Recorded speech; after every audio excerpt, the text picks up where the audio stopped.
অমন ভাবে কি দেখছো? ফ্রেশ হয়ে আসো। পড়ি দেখি তাই। ফ্রেশ যদি না হই? ওঠো বলছি, ফ্রেশ হয়ে আসো। মহারানীর আদেশ বলে কথা। এখন থেকে আমার সব কথা শুনতে হবে স্যার। Okay ma'am. ইরার কথা মতো জাবিরও ফ্রেশ হয়ে আসে এবং গোসল করে রুমে আসতে ইরা এক চিৎকার দেয় আর বলে, আ কি হয়েছে? এত জোরে চিৎকার দিচ্ছ, আমার কানের 12টা বাজিয়ে দিলে। তুমি এইভাবে কেন? তাড়াতাড়ি ড্রেস পরো। রাতে সব দেখে নিয়ে এখন লজ্জা পাইতেছো? নির্লজ্জ, তাড়াতাড়ি ড্রেস পরেন। হায় রে আমার লজ্জাবতী রে। জাবির ফ্রেশ হয়ে টাওয়াল পরে রুমে আসায় ইরা এমন ভাবে চিৎকার দেয়। এদিকে তিনু এসে ডাকতে শুরু করে, ভাইয়া, ভাবি উঠো, নাস্তা করতে আম্মু ডাকতেছে। আসতেছি, তুই যা, নিচে চলো নাস্তা করতে, আর ঘুমটা দাও। জাবির আর ইরা নাস্তা করতে একসাথে নিচে যায়। সবাই ওদের দিকে তাকিয়ে থাকে। আলেয়া বেগম ওদের দুজনকে দেখে মনে মনে মাশাল্লাহ বলেন। ওরা আসতেই ওদের নাস্তা দেয়, দুজন খেয়ে নেয়। এদিকে বিয়ের পরের দিন বড় মাছ কাটতে হয় বাড়ির বউকে। নিয়ম অনুযায়ী তা করেন আলেয়া বেগম। বড় একটা মাছ ইরাকে দিয়ে আলেয়া বেগম বলেন, এই নাও মা, মাছটা হাতে নাও এবং এক টুকরো কাটো। জি আম্মু। কেন যে কাজ শিখলাম না, কি করব? তোর দেখি। কাটো। জি। ইরা মাছ কাটতে গিয়ে হাত কেটে ফেলে। তা দেখে আলেয়া বেগম তাকে রুমে গিয়ে ফার্স্ট এড বক্স থেকে ওষুধ লাগিয়ে নিতে বলে। জাবির এগুলো জানে না। পরে যখন শুনে ইরার হাত কেটে গেছে, তাড়াতাড়ি রুমে গিয়ে হাতে ওষুধ লাগিয়ে আর ইরাকে বকা দিতে শুরু করে। যেটা পারো না সেটা করতে যাও কেন? না মানে এটা তো নিয়ম। চুপ থাকো। নিয়ম মানতে গিয়ে হাত কেটে ফেললা। আর কখনো যেন কোনো কাজ করতে না দেখি। আম্মুর থেকে শিখে নিবে, তারপর কাজ করবে, মনে থাকবে। আপনারা কিছু বুঝতে পারলেন না তাই তো? চলুন একটা ছোট্ট ফ্ল্যাশব্যাক থেকে ঘুরে আসি। পুরো ব্যাপারটা বুঝতে পারবেন তাহলে। ফ্ল্যাশব্যাক। রাস্তার ধারে একটি গাড়ি আপন মনে প্রায় চলতেছে অনেকক্ষণ ধরে। আশেপাশের মানুষগুলো তাকিয়ে আছে অবাক দৃষ্টিতে আর ভেবে চলেছে কার গাড়ি এটা। কেউ কেউ তো ভাবতেছে এমপির গাড়ি হবে, কারণ গাড়ির ডিজাইনটা যে এমন। সে রাস্তার আরেক প্রান্তে একটি ছেলে দাঁড়িয়ে আছে। ছেলেটিকে দেখলে বোঝা যায় সে মধ্যবিত্ত পরিবারের ছেলে। হঠাৎ সে গাড়িটি থেকে একটি মেয়ে নেমে পড়ে। পরনে তার সাদা রঙের থ্রি পিস, চোখে চশমা, ঠোঁটে ডার্ক কালারের লিপস্টিক। এক কথা মেয়েটিকে অপরূপ সুন্দর লাগতেছে। অন্যদিকে ছেলেটি মেয়েটির দিকে এক নজরে তাকিয়ে রয়েছে, যেন চোখের পলক পড়তেছে না। চোখের পলক পড়লে যেন মেয়েটিকে হারিয়ে ফেলবে। আসলে ছেলেটি প্রথম দেখায় মেয়েটির উপর ছোটখাটো ক্রাশ খেয়ে ফেলে। এমন অবস্থা ছেলেটি মেয়েটিকে দেখে মনে মনে বলতে থাকে, ওয়াও, মাশাল্লাহ। ছেলেটি এইসব ভেবে এবং নিজেকে বকা দিতে থাকে। হঠাৎ ছেলেটি দেখে সে মেয়েটি তার দিকে এগিয়ে আসছে। তা দেখে ছেলেটি অবাক এবং ভেবে চলেছে মেয়েটির দিকে কেন আসছে। তখনই মেয়েটি ছেলেটির সামনে এসে বলতে থাকলো, ভাইয়া, আপেলের দাম কত বলেন তো? আপনি কি আমাকে বলতেছেন? আপনি ছাড়া তো আর কাউকে দেখতেছি না বলার মতো। এখন বলুন তো আপেলের দাম কত? আসলে আপু, আমি তো দোকানদার। আপনি তো দোকানদার সেটা আমি জানি, এখন আপেলটির দাম বলুন, আমার লেট হচ্ছে। সরি মিস, আপনার কোথাও ভুল হচ্ছে। আমি দোকানদার না, দোকানদার আঙ্কেল টাকা ভাঙতির জন্য গেছে। সরি ভাইয়া, আমি বুঝতে পারি নাই। It's okay. ফলে দোকানদার আসতেই ছেলেটির টাকা ফেরত দেয় আর ছেলেটি চলে যায়। অন্যদিকে মেয়েটিও টাকা দেয় এবং আপেল আর ফল কিনে চলে আসে। আসুন এবার গল্পের শুরুতে যাদের দেখলেন তাদের পরিচয় দেওয়া হোক। মেয়েটার নাম তাসনুবা জাহান ইরা এবং শিল্পপতি আলতাফ সওদাগরের একমাত্র কন্যা। ওর উচ্চতা 5 ফুট 2 ইঞ্চি। গায়ের রং শ্যামলা, দেখতে অসম্ভব সুন্দরী। অন্যদিকে জাইহান আহমেদ জাবির এবং ইকবাল হোসেনের ছেলে। ওরা 2 বোন 1 ভাই। ওর উচ্চতা 5 ফুট 4 ইঞ্চি। গায়ের রং ফর্সা, নিম্ন মধ্যবিত্ত পরিবারের ছেলে এবং ও ছোটখাটো জব করে। চলেন গল্পে ফেরা যাক। মেয়েটি বাসায় এসে ড্রয়িং রুমে বসতেই তার মা সাবিনা বেগম এসে বলে, এতক্ষণ লাগে আসতে? প্রায় 1 ঘন্টা মতো হয়েছে। কোথায় গিয়েছিলে তুমি? অফ মাম্মাম, আজকে ঘুরতে গিয়েছিলাম, পরে আসার সময় রাস্তার পাশে ফলগুলো দেখে কিনে আনলাম। এত রোদে ঘুরতে কেন গিয়েছো? এই রোদে ফলগুলো কেনার কোনো দরকার ছিল? আর বকো না মাম্মাম। অন্যদিকে, কি রে, তোর এতক্ষণ লাগে ফলগুলো আনতে? মা, আজকে দোকানদার কাছে টাকা ভাঙতি ছিল না, তাই ফল আনতে দেরি হয়ে গেছে। ও, তাড়াতাড়ি ফ্রেশ হয়ে নেই, তোর চাচিরা এসে গেছে। মা। তাড়াতাড়ি ফ্রেশ হয়ে আস। জাবির তার মায়ের কথা মতো ফ্রেশ হতে চলে যায় এবং ফ্রেশ হয়ে তার চাচা চাচির সাথে দেখা করে এবং চাচার সাথে কথা বলতে থাকে। এরপর আজান দিলে জাবির তার চাচার সাথে নামাজ পড়ে, খাবার খেতে বসে যায় মেঝেতে সবাই মিলে। নিম্ন মধ্যবিত্ত পরিবারের ছেলে হলেও খুব শৌখিন এবং সুখী পরিবার ওরা। ওদের ঘরে সুখের কোনো কমতি নাই। অন্যদিকে ইরা খুব বড়লোক পরিবারের মেয়ে হলেও ওর মনে কোনো অহংকার নাই। সাদা সিধা ভাবে চলতে ভালোবাসে সে। অন্যদের মতো টাকা থাকা সত্ত্বেও শো অফ করে না। ইরার মতে যারা এইসব শো অফ ভাব নেয় তারা বড় ফকিরনি। ইরা ফ্রেশ হয়ে নামাজ পড়ে, তার মা বাবার সাথে খাবার শেষ করে ঘুমিয়ে পড়ে। জাবির খাবার খেয়ে কিছুক্ষণ বিশ্রাম নেয় এবং আসরের আজান দিলে নামাজ পড়ে চলে যায় প্রাইভেট পড়াতে। জাবির স্টুডেন্ট, তাই সে কোনো জব খুঁজে পাচ্ছে না। তারপরে চেষ্টা চালিয়ে যাচ্ছে জবের। আপাতত কয়েকটা টিউশনি করিয়ে সে তার খরচ বহন করে। তাই সে তার ছাত্র আদিবকে পড়াতে চলে যায়। আদিব তার নতুন ছাত্র, আজকে প্রথম পড়াতে আসছে। একটি মেয়ের ফেসবুকের পোস্ট দেখে সে তা দেখে যোগাযোগ করে, তারপর সব কনফার্ম করে। আদিব নামের ছেলেটাকে পড়াতে আসে। কলিং বেল চাপ দিলে দরজা খুলে দেয় একটা মধ্যবয়স্ক মহিলা। তাকে দেখে জাবির সালাম দিয়ে বলে, আসসালামু আলাইকুম। ওয়ালাইকুম আসসালাম। কে তুমি? আমি আসলে আদিবকে পড়াতে এসেছি। ও, ভিতরে আসো। বৌমা, আদিবের স্যার আসছে, আদিবের রুম দেখিয়ে দাও। জি আম্মু। অন্যদিকে ইরা, উঠ আম্মু, আসরের নামাজের সময় চলে যাচ্ছে, নামাজ পড়বে না? আম্মু, তুমি আমাকে আরো আগে ডাকবে না? ইরা নামাজ পড়ে ওর নানুর বাড়ির জন্য রওনা দেয় এবং ইরা নানুর বাড়ি দূরে না হওয়ায় সে তাড়াতাড়ি চলে আসে। বাসার সামনে এসে কল দিলে তার নানু আমেনা বেগম দরজা খুলে দেয়। ইরা তার নানুকে জড়িয়ে ধরে। ওর মা যা দিয়েছে তা নানুকে দিয়ে ওর মামুনিকে জিজ্ঞেস করে, মামুনি, আদিব কোথায়? আদিবকে দেখতেছি না যে। আবির ওর রুমে আছে, যাও। তাহলে আমি আদিবের কাছে যাচ্ছি। অন্যদিকে তোমার নাম কি? আমার নাম আদিব স্যার। এই নাও চকলেট স্যার। চকলেট কেন দিচ্ছ আদিব? তুমি আমার স্যার না, তাই আমি আমার প্রত্যেক নতুন স্যারকে চকলেট দেই। ও, আমি চকলেট খাই না। এখন গণিত বইটা খুলো তো। আদিব শান্ত ছেলের মতো বই খুলে এবং জাবির অঙ্ক করে দেয় এবং অনেকগুলো বুঝিয়ে দেয় আদিবকে। পড়া শেষ করে বাহির হবে জাবির, সে মুহূর্তে ইরা প্রবেশ করে আর জাবির সাথে ধাক্কা খেয়ে পড়ে যায়। ইরা আগে আসতো আদিবের সাথে খেলতে, আসার সময় তার নানু ডাকার ফলে নানুর সাথে গল্প শেষ করে তারপর এসেছে। এদিকে জাবির তাকিয়ে আছে ইরার দিকে এক দৃষ্টিতে। পরক্ষণেই আদিব বলে উঠল, স্যার উঠো, আপু উঠো। আদিবের কথা শুনে দুজনে সরে যায় একে অপরের থেকে আর জাবির বলে, সরি। আসলে আমি আপনাকে খেয়াল করি নাই। এগুলো বলে ইরা মাথা উপর দিকে তুলতেই শকড খায়। জাবিরও সেম। আপনি এখানে কি করছেন? আমারও সেম কোশ্চেন। আপনি এখানে কেন? আপনি কে? আমি আদিবের মামাতো বোন। ও, আমি আদিবের স্যার। মিস, এখন আসি, মাগরিবের আজান দিচ্ছে, এখন আসি। বাই দ্য ওয়ে, আপনার নামটা কি? আমার নাম ইরা। আপনার নাম কি? আমার নাম জাবির। জাবির চলে যায়। আদিব এতক্ষণ ওদের কথা বলতে দেখে বুঝলো ওরা পরিচিত, তাই আদিব জিজ্ঞাসা করলো, ইরা আপু, বল পিচ্চি। তুমি কি টিচারকে আগে থেকে চিনতে? কিভাবে চিনো আপু? টিচার কি আমার জিজু? কি সব আবল তাবল বলতেছিস তুই আদিব? ওকে ফল দোকানে দেখেছি, এতটুকুই।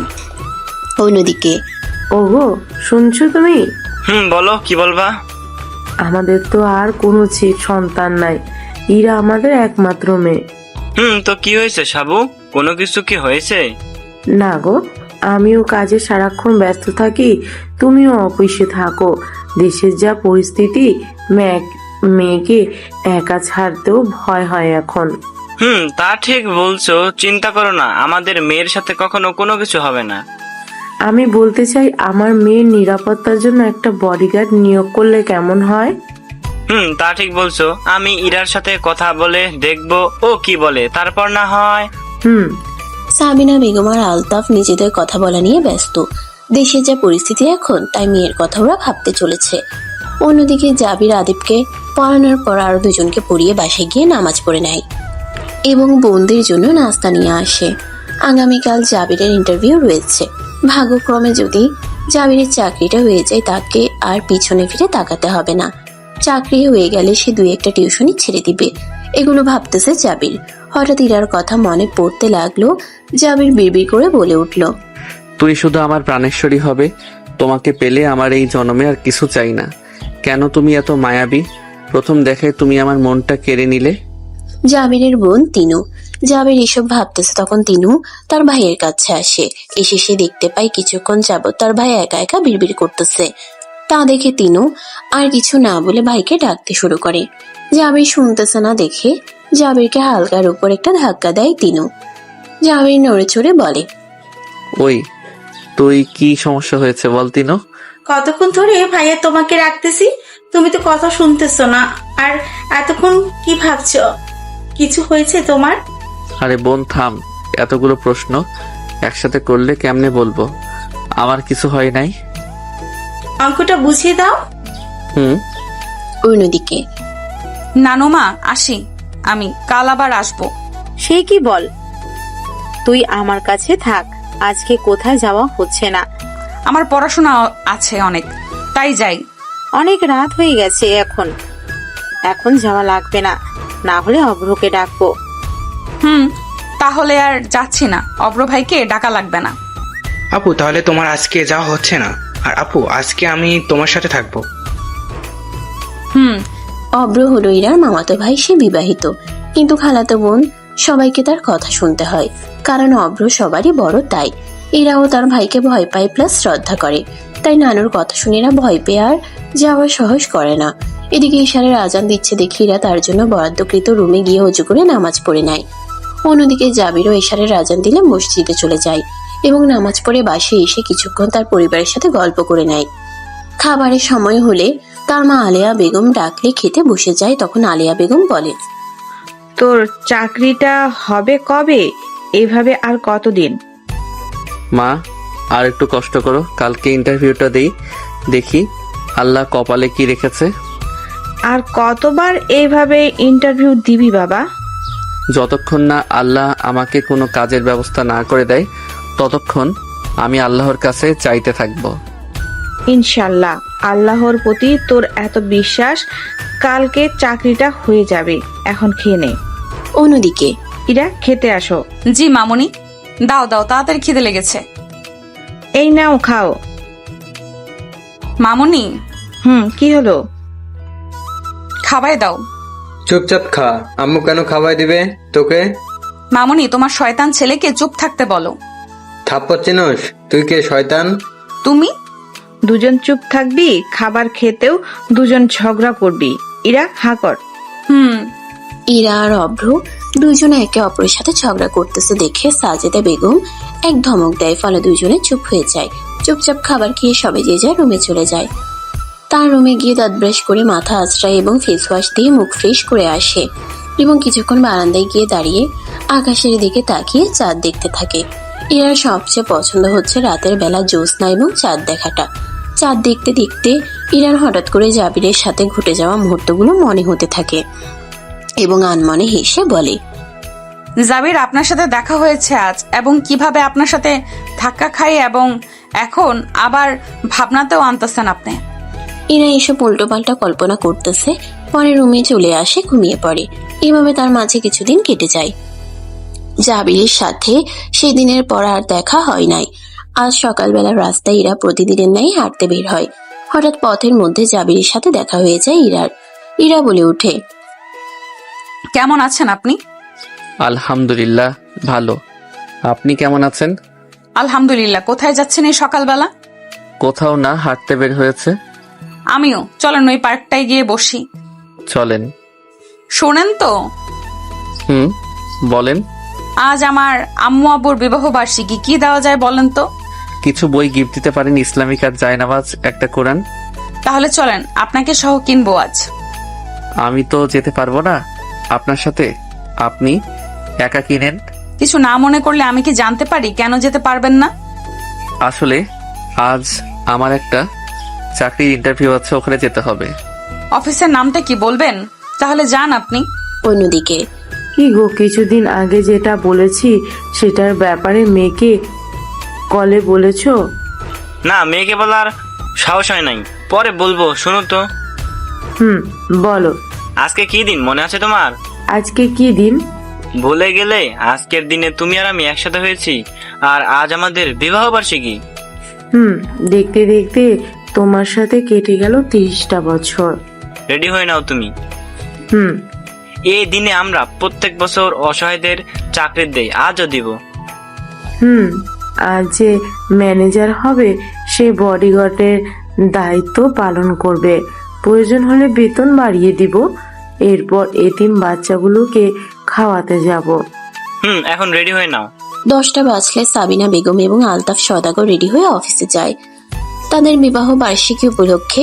অন্যদিকে ইরা যে জাবিরের সাথে কথা বলে এসেছে, এরপর মা বাবার বিবাহ বার্ষিকী উপলক্ষে গিফট কিনতে চলে যায়। গিফট কিনে সে অফিসে যাবে। এদিকে জাবিরের ইন্টারভিউ থাকায় 9:40-এই বেরিয়ে পড়ে এবং অফিসে গিয়ে পৌঁছাতে তার 10:40 হয়ে যায়। তাই তাড়াতাড়ি গিয়ে অফিসের বাইরে বসে থাকে। একে একে সকলের ইন্টারভিউ নেওয়া শেষ হলে জাবিরকে ডাকা হয়। জাবির অফিসের বাইরে দাঁড়িয়ে মনে মনে বলতে থাকে, আল্লাহুম্মা ইন্নী আসালুকা মিন ফাদলিক, হে আল্লাহ, আপনি আমার ভাগ্য খুলে দিন। জাবির এরপর অনুমতি নিয়ে কেবিনে প্রবেশ করে এবং সালাম দেয় আলতাফ এবং সাবিনা বেগম। সালামের উত্তর নেয় এবং সাবিনা বেগম বলেন, তোমার চাকরিটা হয়ে গেছে, আগামীকাল থেকে অ্যাক্টিভ থাকবে এবং আজ থেকে তুমি এই অফিসের ম্যানেজার, সাথে বডিগার্ড আমার মেয়ের। ম্যাম। আর কাজ না বুঝলে আমার মেয়ে তোমার বস, সে এসে বুঝিয়ে দিবে সব কিছুক্ষণ পর আসবে সে। জাবির আর সাবিনা বেগম কথা বলতেছেন। আলতাফ সওদাগর তার বইয়ের পাশে চুপচাপ বসে রয়ে তাদের কথা শুনেন। তখন তাদের মেয়ে তাসনুবা জাহান ইরা এসে বাবাকে সালাম দিয়ে বলেন, আসসালামু আলাইকুম আব্বু আম্মু, happy anniversary day. Thank you মামুনি, বসো এখানে। আম্মু, এই নাও তোমাদের জন্য ছোট্ট গিফট আমার তরফ থেকে। জায়াকাল্লাহ খৈর। শুক্রিয়া মা, ওর সাথে পরিচয় হোক। ও আমাদের অফিসের নিউ ম্যানেজার এবং তোমার পার্সোনাল বডিগার্ড। আজ থেকে ওর নাম জাবির আহমদ। জি আম্মু, আমি পরিচিত হব। তাহলে আমরা এখন আসি, বাসায় চলে আসিও। জি আম্মু। সাবিনা এবং আলতাফ ইন্টারভিউ শেষ করে বাচ্চাদের জন্য কিনে রাখা জামাগুলো এবং কিছু খাবার নিয়ে এতিমখানায় নিয়ে যায়। এতিমখানার নাম তাসনুবা জাহান, তাদের মেয়ের নাম। তাদের আর সন্তান নাই, এই জন্য এরা একমাত্র সন্তান, তাই সবকিছু ইরার নামে। অন্যদিকে সাবিনা আর আলতাফ যাওয়ার পরে ইরা জাবিরকে সব বুঝিয়ে দেয়।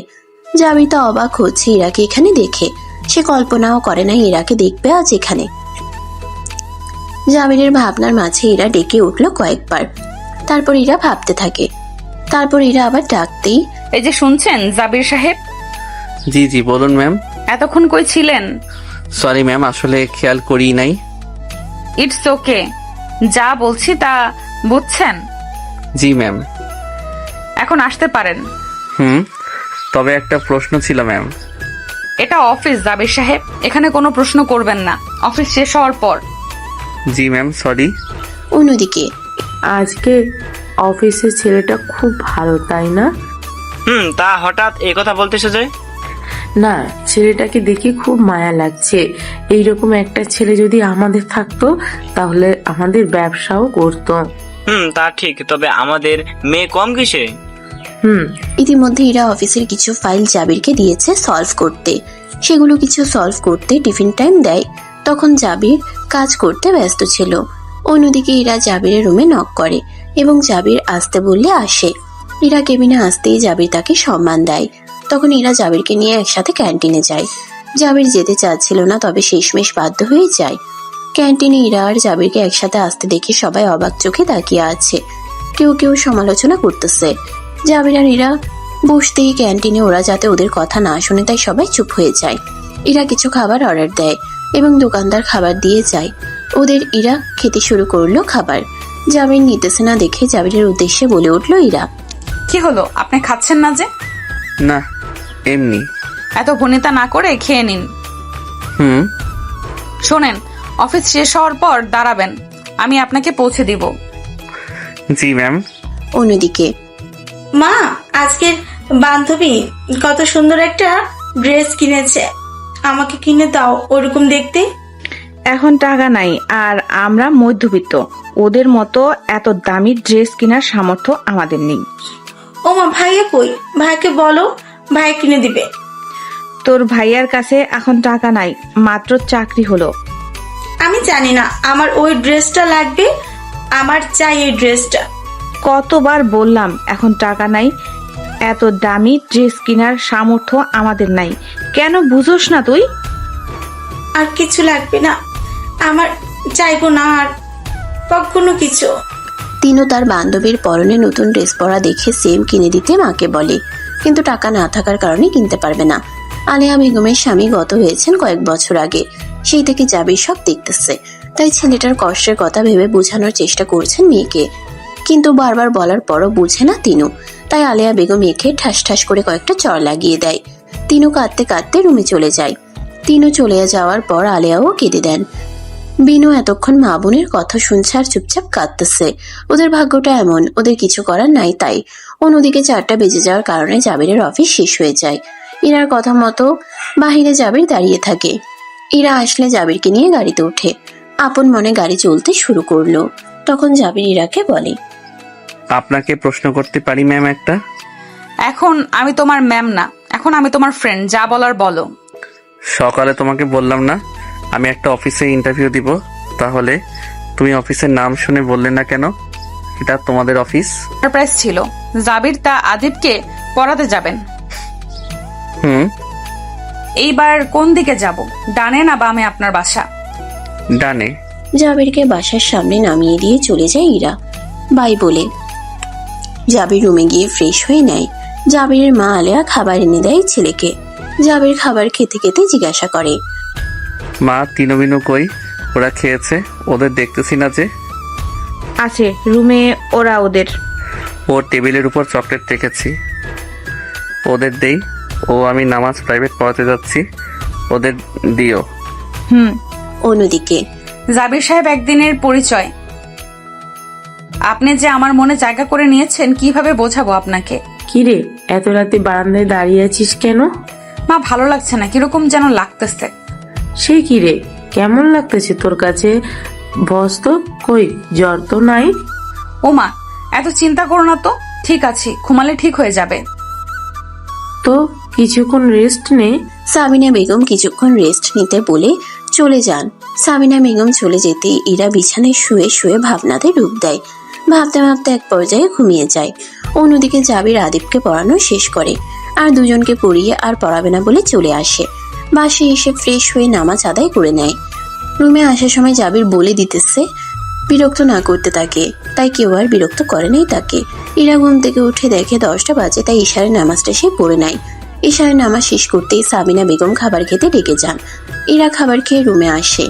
বিকেল বেলা ঘুমানোর কারণে তার এখন ঘুম আসবে না, হাজার চেষ্টা করলেও। তাই বারান্দায় আকাশের চাঁদ দেখতে থাকে ইরা। তারপর রুম থেকে গিটার এনে বারান্দার এক কোনায় বসে গান গাইতে লাগে মন থেকে। যদি বারে বারে এক কিশোরে প্রেম তোমায় কাঁদায়, তবে প্রেমিকা কোথায় আর প্রেমী বা কোথায়? যদি দিশে হারা ইশারাতে প্রেমী ডেকে যায়, তবে ইশারা কোথায় আর আশারা কোথায়? অন্যদিকে খাবার খেতে আয়। কয়টা বাজে খেয়াল আছে তোর? ঘুমাবি না? খাই, সকালে অফিস আছে তোর। আম্মু। কি হয়েছে, মাথা ব্যথা করতেছে তোর বাবা? না মা, আজ তোমার হাতে খাইয়ে দাও না মা, আজকে তোমার হাতে খেতে ইচ্ছে করতেছে। আলেয়া বেগম চলে যান জাবিরের জন্য খাবার আনতে এবং খাবার এনে জাবিরকে মেখে খাইয়ে দেন। খাওয়া শেষ করে আলেয়া বেগম চলে যান রুম থেকে। জাবির ঘুমিয়ে পড়ে। অন্যদিকে রাত 1টা বাজে, শহরটা নিদ্রা আচ্ছন্ন, একটা পশু পাখিও জেগে নেই, আর ইরা একা জেগে রয়েছে। গান শেষ করে আকাশের দিকে তাকিয়ে কি যেন এক মনে ভেবে চলেছে। মশার কামড়ের সাথে টিকতে না পেরে ইরা রুমে চলে আসে এবং লাইট নিভিয়ে শুয়ে পড়ে। সকালবেলা রোজকারের মতো উঠে গিয়ে নামাজ আদায় করে নেয় জাবির। জাবির অফিসের জন্য বেরিয়ে পড়ে। জাবির অফিসে গিয়ে দেখে এখনো কেউ আসে নাই। ইরা ঘুম থেকে উঠে ভাবলো আজ অফিসে যাবে না। ফ্রেশ হয়ে ইরা নিচে চলে যায়, গিয়ে তার বাবাকে বলল, আবু ভালো লাগছে না, আজ অফিসে যাব না, তুমি যাও। কাল থেকে আমি যাব, আজ তুমি যাও। মা, আজ একটা ফাইলে তোমার সিগনেচার লাগবে মামুনি। বাবা তুমি দিলে হবে না সিগনেচার? আমার একমাত্র কন্যা তুই, আমি চাই এই ডিলটা তুই নিজের হাতে কমপ্লিট কর। ওকে বাবা, আমি যাব। খবরদার, নাস্তা না করে কোথাও যাওয়া হচ্ছে না তোর। মা নাস্তা ক্যান্টিন থেকে করব। চুপ, ক্যান্টিন থেকে উল্টাপাল্টা কিছু খেয়ে পেট খারাপ করার চালাকি। অন্যদিকে চলুন, আপনি তো নতুন জাবির সাহেব, বাকিদের সাথে পরিচয় করিয়ে দিই আপনাকে। চলেন সমরেশ বাবু, জানেন আপনি মানুষটি খুব ভালো। ইয়ে মানে চলেন সবার সাথে পরিচয় হয়ে নিন, পরে অফিস ঘুরিয়ে দেখাবো। জি। জাবির এক মনে আনমনে বসে রয়েছে। তখন তার সব কলিগ এসে বসে রয়েছে। তখন জাবিরের এক কলিগ এসে তার সাথে পরিচয় হয় এবং তার নাম সমরেশ শেখ। জাবিরের সাথে কিছুক্ষণ কথা বলে ভাব করে নেয় এবং ফ্রেন্ড হয়ে যায়। কিছুক্ষণ পরিচয়ে জাবিরের কাছে সমরেশকে ভালো লেগে যায়। সমরেশ জাবিরকে সবার সাথে পরিচয় করিয়ে দেয়।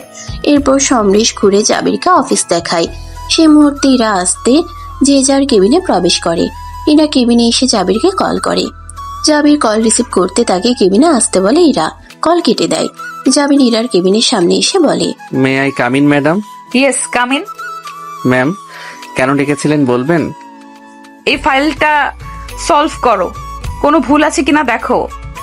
জি ম্যাম, এখন আসি। তোমাকে যেতে বলছি আমি, আমার সামনে ফাইলটা কমপ্লিট করো। জি ম্যাম। অন্যদিকে মেয়ে বড় হয়ে গেছে, মেয়েকে তো বিয়ে দিতে হবে। কি ভাবলে বিয়ে নিয়ে? ঠিক বলছো। তাহলে ছেলে দেখো। আমার বন্ধু জাফর সাহেব প্রস্তাব দিয়েছে তার ছেলে নীলের জন্য। তুমি তো নীলকে দেখছো। ও, নীল ছেলে অনেক ভালো, আমাদের মেয়ে সুখে থাকবে। নীল কি করে এখন? নীল এখন বাংলাদেশের একজন নামকরা ডাক্তার ছেলে, দেখতে শুনতে মাশাআল্লাহ হিরোর মতো। আমাদের মেয়ের সাথে মানাবে। তাহলে কথাবার্তা পাকা করে নাও, এই সুযোগ হাতছাড়া করা যাবে না। আমাদের মেয়েও মাশাআল্লাহ।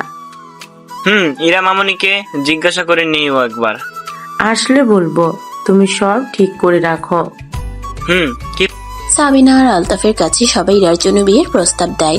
তাই তিনি ঠিক করলেন তার বন্ধুর ছেলের সাথে বিয়েটা হলে মন্দ হয় না। যেহেতু ছেলে ভালো, তা ঠিক করে রাখলেন। অন্যদিকে জাবির ইরার সামনে ফাইলটা কমপ্লিট করতে লাগলো। ইরা একবার জাবিরকে দেখছে, একবার মোবাইলে দেখে তাকিয়ে আছে। জাবিরের ফাইলটা কমপ্লিট করা হলে সে ইরাকে ডেকে বলল, ম্যাম, ফাইলটা কমপ্লিট করা শেষ হলে এখন আসি।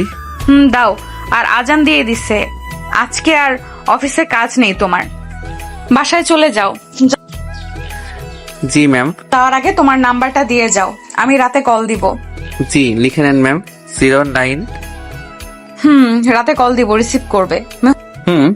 জাবিরের অফিসে যেহেতু কাজ নেই, আজ তাড়াতাড়ি ছুটি হয়ে গেছে, তাই সে বাড়িতে চলে আসলো।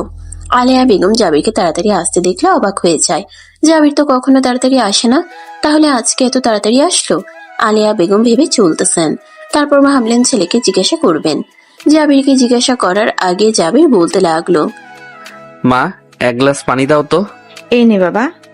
মা কিছু বলবে? ওহ বাবা, তুই তো কোনো দিন এত তাড়াতাড়ি বাসায় আসোস না, আজ যে এত তাড়াতাড়ি চলে আসলি? আজ অফিস তাড়াতাড়ি ছুটি দিয়েছে মা। ও। আলেয়া বেগম জাবিরের কথা বলে চলে গেল রান্নাঘরে। আলেয়া বেগম চলে যেতে জাবির গোসল করতে চলে যায়। অন্যদিকে জাবির চলে যাওয়ার পর ইরাও বাসায় চলে আসে। বাসায় যাওয়ার আগে তার প্রাণপ্রিয় বান্ধবী ঈশিতাকে কল করে ডেকে আনে এবং শপিংয়েই চলে যায়। কিছুক্ষণ শপিং করে দুজনে বাসায় চলে যায়। ইরা বাসায় গিয়ে দেখে ড্রয়িং রুমে তার মামি, নানু, মামাতো ভাই আদিপ, শুভ্র সবাই বসে আছে। তাদেরকে দেখে ইরা শপিং ব্যাগগুলো সোফার একপাশে রেখে কথা বলতে লাগলো সবার সাথে। হঠাৎ করে কথার মাঝে আদিপ বলে ওঠে, আপু তুমি জানো বিকেলে অনেক মেহমান আসবে। মেহমান? কারা আসবে আদিপ? ওমা, তুমি জানো না নীল ভাই আসবে? কে এই নীল? পরে জানিস নীলটাকে।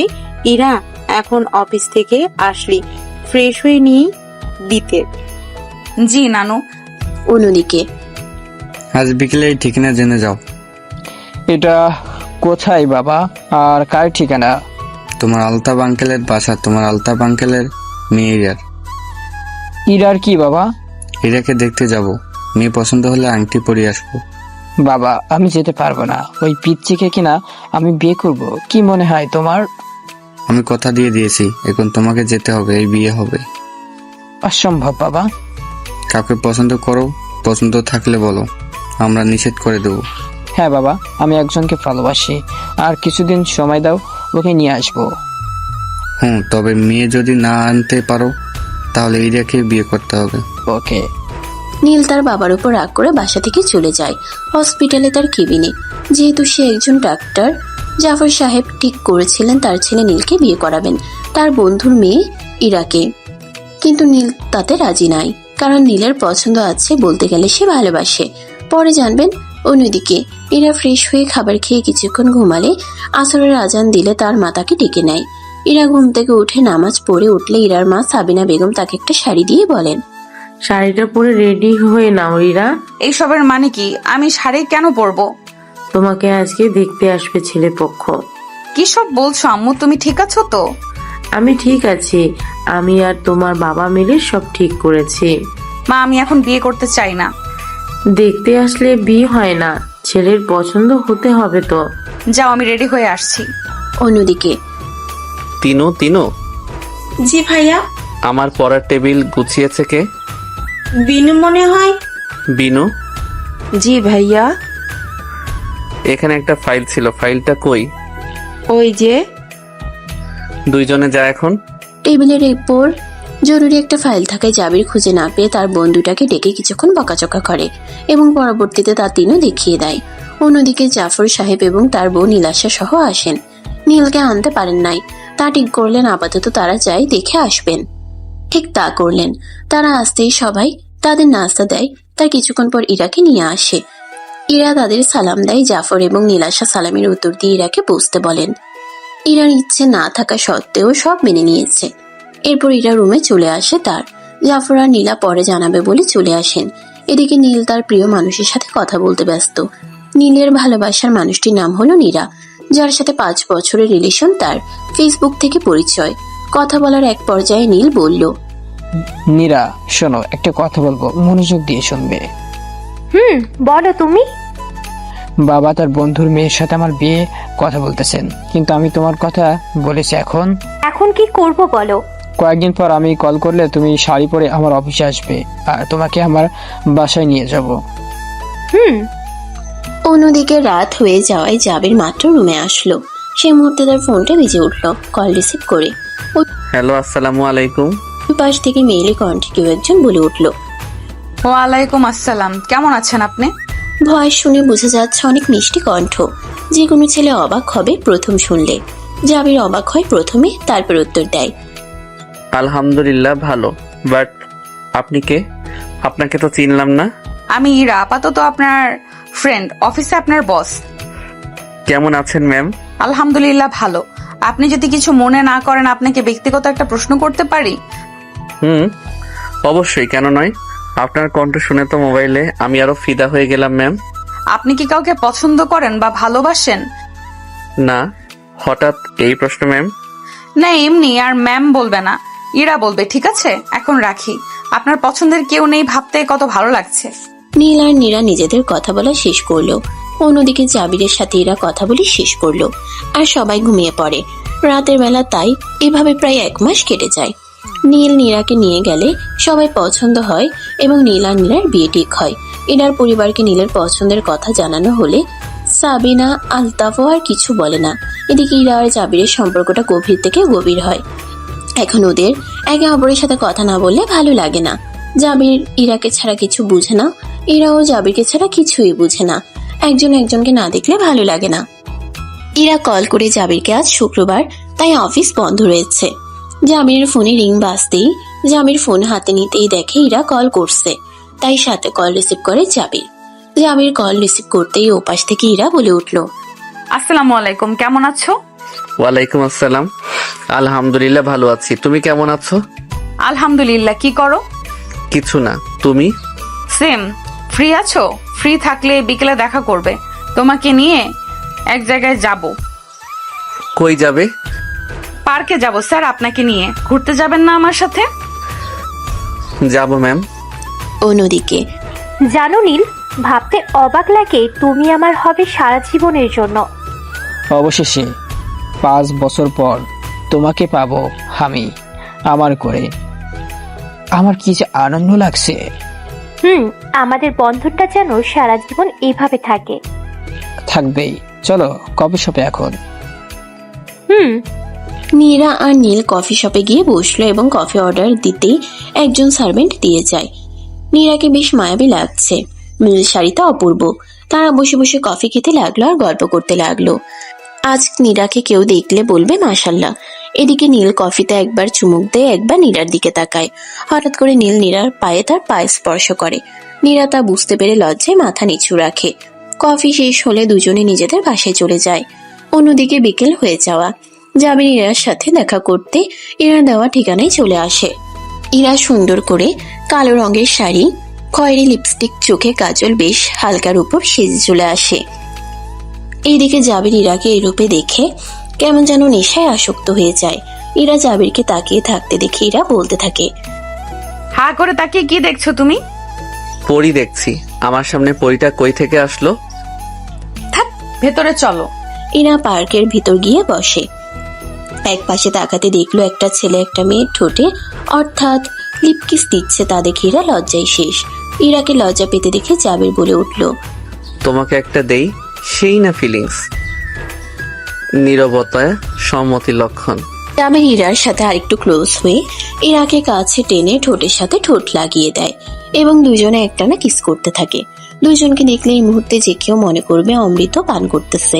আসলে যে কোনো মেয়ে এরকম মারাত্মক সাজলে একটা ছেলে নিজেকে কন্ট্রোল করা দায় হয়ে পড়ে। জাবিরেরও তাই হয়। জাবির নিজেকে কন্ট্রোল করতে না পেরে ইরাকে কিস করে ফেলে। ইরা লজ্জা পায়। জাবির ইরার দিকে তাকাতেই দেখতে পায় ইরার গাল দুটো লজ্জায় টমেটো হয়ে গেছে। ইরাকে আর লজ্জা না দিতে জাবির ইরাকে বাই বলে চলে যায়। ইরাও বাসায় চলে যায়। অন্যদিকে সাবিনা আর আলতাফ সাহেব ঠিক করলেন মেয়ের জন্য আরো ছেলে দেখবেন। সাবিনা আর আলতাফ ভালো ছেলে পাইলে বিয়ে দিয়ে দিবেন, এইসব ভাবতেছেন ওনারা। এর মাঝে সাবিনা বেগম বলেন, শুনছেন, আমি ভাবলাম। ভাবছো? আর কি ভাববো, মেয়ের কথা ভাবতেছি। আচ্ছা, আমার বান্ধবীর ছেলে জাবির, ওর সাথে বিয়ে দিলে কেমন হয়? তোমার বান্ধবীর ছেলে কি করে? ছেলে কেমন? ছেলে মাশাআল্লাহ সুন্দর, এখন জব করে, আর্থিক অবস্থা একটু দুর্বল, তবে আমাদের মেয়ে ভালো থাকবে। তাহলে কল করে কথা বলে নাও। আচ্ছা। সাবিনা বেগম চলে গেলেন তার প্রাণপ্রিয় বান্ধবী আলেয়া বেগমকে কল করে। স্কুল লাইফে একজন আরেকজন ছাড়া চলতে পারতো না। পরবর্তীতে দুই বান্ধবীর বিয়ে হয়ে যায় অন্য জায়গা। বিয়ের পর আর যোগাযোগ থাকে না। গত পরশু সাবিনা ফেসবুকে তার স্কুল লাইফের পরিচিত কয়েকটা ফ্রেন্ডদের সাথে কথা বলে। আলেয়া ব্যাপারে জেনে তার নাম্বারে মেসেজ করে এবং আলেয়া সম্পর্কে সব জেনে এখন কল দেন তার প্রাণপ্রিয় বান্ধবীকে। অন্যদিকে অনেকক্ষণ রিং বাজার পর অপাশ থেকে কল রিসিভ হলে সাবিনা বলে, আসসালামু আলাইকুম, এটা কি আলেয়ার নাম্বার? ওয়ালাইকুম আসসালাম। আমি আলেয়া, বাট আপনি কে? আলেয়া, আমি তোর স্কুল লাইফের বান্ধবী সাবিনা। কেমন আছোস তুই অনেকদিন পর? কিছুক্ষণ সাবিনা আলেয়া দুই বান্ধবী কথা বলার পর সাবিনা বলে, তোর সাথে আমার জরুরি কথা আছে। আশেপাশে কেউ আছে? না, কি কথা বল। তোর একটা ছেলে আছে না, সে কি করে? একটা অফিসের ম্যানেজার এবং বডিগার্ড। ভালো তো, আমি কিভাবে বলবো, তোকে বলতে পারতেছি না। একদিন আমার বাসায় আয়। কি কথা বল, বললে তো হলো। বাসায় আসলে বলবো। আচ্ছা। সাবিনা বেগম কল রেখে দেন। জাবির বাসায় চলে যায় তার এবং প্রতিদিনের মতো নিজের রুমে গিয়ে বিশ্রাম নেয় এবং ইরার কথা ভাবতেছে জাবির। অন্যদিকে ইরা বাসায় এসে ভেবে চলছে জাবির তার সাথে কি করলো এটা। এরা ভাবতেই পারতেছে না যে জাবির ওর সাথে এটা করছে। এগুলো ভাবছে, নিজে নিজে হাসছে আর পাগলামি করতেছে। যেহেতু ওর রুমে দরজা দিয়ে দিচ্ছে, তাই কেউ এখন ওর পাগলামিগুলো দেখতেছে না। নির্ঘাত কেউ যদি এখন ওর পাগলামিগুলো দেখতো তাহলে হেসে গড়াগড়ি খাইতো। ইরা পাগলামি করে ক্লান্ত হয়ে পড়ার পর বসে বসে জাবিরকে নিয়ে কল্পনা করতে করতে নিজে নিজে গান গাইতে শুরু করলো ইরা। আমার হৃদয়ে যেন বান ভাসি হয় তোমার স্রোতের টানে, আমি তোমার কাছে যাব যাব একলা থাকার দিনে, তুমি হাতটা শুধু ধরো, আমি হব না আর কারো, তুমি হাতটা শুধু ধরো, আমি হব না আর কারো, তোমার স্বপ্নগুলো আমার চোখে হচ্ছে জড়ো সরো। ইরা নিজ মতো গান গাওয়া শেষ করতেই সে শুনে তার আম্মু সাবিনা বেগম তাকে ডেকে চলেছে। এতক্ষণ ইরা গান গাওয়ায় এত ব্যস্ত ছিল যে শাড়ি চেঞ্জ করতে ভুলে যায়। সাবিনা বেগম ডাকার ফলে দরজা খুলে দিয়ে ইরা বলে, কি হয়েছে আম্মু, কোনো সমস্যা? সে কখন আসলি? কিছুক্ষণ পর এসরের আজান দিবে। এতক্ষণ রুমে কি করছিস? কিছু না আম্মু, ভালো লাগছে না। ঈশিতার সাথে ঘুরে এখন মাথা ব্যথা করছে, তাই শুয়ে আছিলাম। যা, শাড়িটা চেঞ্জ করে ফ্রেশ হয়ে খেতে আয়। বিকালে কি না কি খেয়েছিস কে জানে। আচ্ছা। ইরা ফ্রেশ হয়ে খেতে চলে যায়। সাবিনা বেগম মেয়েকে যত্ন করে খাবার খাইয়ে দেয়। খাবার শেষ হওয়ার পর ইশারের আজান দিলে ইরা চলে যায় নামাজ পড়তে। অন্যদিকে যাবে শোয়া থেকে উঠে নামাজ আদায় করে নেয় এবং কিছুক্ষণ মোবাইল চালু করে ইরাকে কল দেয়। 2 বার কল করার পর যখন ইরা কল রিসিভ করছে না দেখে আর কল দেয় না। বারান্দায় চলে আসে এক মনে আকাশ দেখতে থাকে। আকাশের দিকে তাকিয়ে জাবির বলতে থাকে মনে মনে, তুমি আমার জীবনে না আসলে কি ক্ষতি হতো? কি এত জাদু করেছো তুমি আমাকে? তোমার কথা কোনোভাবে আমার মন থেকে সরাতে পারতেছি না কেন? এত ভাবনাতেই আসো। এইসব এক মনেই বলতে থাকলো জাবির। এভাবে আরো 2 দিন কেটে যায়। জাবির প্রতিদিনের ন্যায় অফিসে বসে কাজ করতে লাগলো। আগামীকাল একটা মিটিং আছে, তাই প্রেজেন্টেশন করতে হবে সেখানে, তাই তার প্রিপারেশন নিচ্ছে বসে। অন্যদিকে এরা প্রতিদিনের মতো অফিসে বসে কাজ শুরু করলো। কিছুক্ষণ পরে জাবিরকে ডেকে আনে। জাবির ভিতরে বসে এবং কিছুক্ষণ কথা বলে। এর মাঝে এরা পিয়নকে ডেকে 2 কাপ কফি আনে। আর কফি খেতে খেতে এরা বলতে লাগলো, মিস্টার জাবির সাহেব, আগামীকাল প্রজেক্টটা নিয়ে কি ভাবলেন, কি পরিকল্পনা করেছেন বলুন। ম্যাম, আমাদের কাপড়ের ডিজাইনগুলো অনেক ইউনিকভাবে তৈরি করা এবং কাপড়ের কোয়ালিটি অনেক ভালো। বুঝছি, আর বলতে হবে না এখন। কালকে যেন বলতে পারো ঠিকভাবে, যেন এই প্রজেক্ট কোনোভাবে মিস না যায়। Okay ma'am. এই ম্যাম ডাকতে হবে না, আজ ছুটি, তোমার বাসায় চলে যাও। কালকের জন্য প্রিপারেশন নিও ভালো করে। নিব তো। তা তুমি যাবে না বাসায়? যাবো তো একটু পর। এখন চলো মিস। অন্যদিকে, হ্যালো, কেমন আছো নীরা? ভালো, তুমি কেমন আছো? ভালো ম্যাম। আজ কালো কালারের শাড়ি পরে আসবেন, একটু আপনাকে দেখতে খুব ইচ্ছে করছে। না দেখা করলে হয় না মিস্টার? কিছুদিন পর তো আমি আপনার হব, তখন না হয় দেখেন। আর যদি আপনাকে না দেখতে পাই তাহলে আমার মন হার্ট অ্যাটাক করবে। ডক্টর সাহেব, মন কবে থেকে হার্ট অ্যাটাক করা শুরু করলো? আজ থেকে। হয়েছে, হার্ট অ্যাটাক করতে হবে না, আমি আসবো বিকেলে। নীল নীরার সাথে কথা বলা শেষ করে নীরাকে রাজি করায় দেখা করার জন্য। এখন দেখা করলেও কেউ কিছু বলবে না, যেহেতু নীল আর নীরার বিয়ে কিছুদিন পর। ওদের ভালোবাসা পূর্ণতা পাবে, এটা ভাবতে অনেক খুশি ওরা। অন্যদিকে জাবির ইরা একসাথে বাসায় চলে যায়। প্রতিদিনের মতো ইরা জাবিরকে বাসায় দিয়ে আসে। এদিকে এতদিন সময় না হওয়া আলেয়া সাবিনার বাসায় যেতে পারে নাই, তাই ঠিক করলো আজ যাবে। তাই রেডি হয়ে ছেলেকে বলে চলে যায় সাবিনার বাসায়। সাবিনাদের বাড়ি এত বড় দেখে তো আলেয়া বেগম হতবাক হয়ে যান। চারপাশ দেখতে দেখতে ভিতরে প্রবেশ করেন। দরজার কলিং বেল দিতে সার্ভেন্ট দরজা খুলে জিজ্ঞাসা করেন, আন্নে কে? আনে কারিসান? আমি সাবিনার বান্ধবী। কে এসেছে কলি? আফা, একটা মহিলা আয়েশা বলতাছে এই আমনের বান্ধবী। সর, ভিতরে আসতে দে। আলেয়ার হাতে জিনিসগুলো নিয়ে কলি রাখে। আলেয়া ভিতরে আসতেই তার সাথে গল্প জুড়ে দেয় এবং একে অপরের সাথে কথা বলতে থাকে। এর মাঝে আলতাফ সাহেব আসলে তাকে সালাম দেয়। তিনিও সালামের উত্তর নেয়। কথাবার্তার এক পর্যায়ে ইরার কথা বলে এবং বিয়ের কথাও বলে। তা শুনে আলেয়া হতবাক। তিনি কল্পনাও করতেছে না তার ছেলের কাছে তার মেয়ে বিয়ে দিবে। এক পর্যায়ে ছেলের ছবি চাই ওরা এবং ছেলে কি করে তা জেনে নেয়। তখনই আলতাফ সাহেব বলেন, জাবির আপনার ছেলে আপা?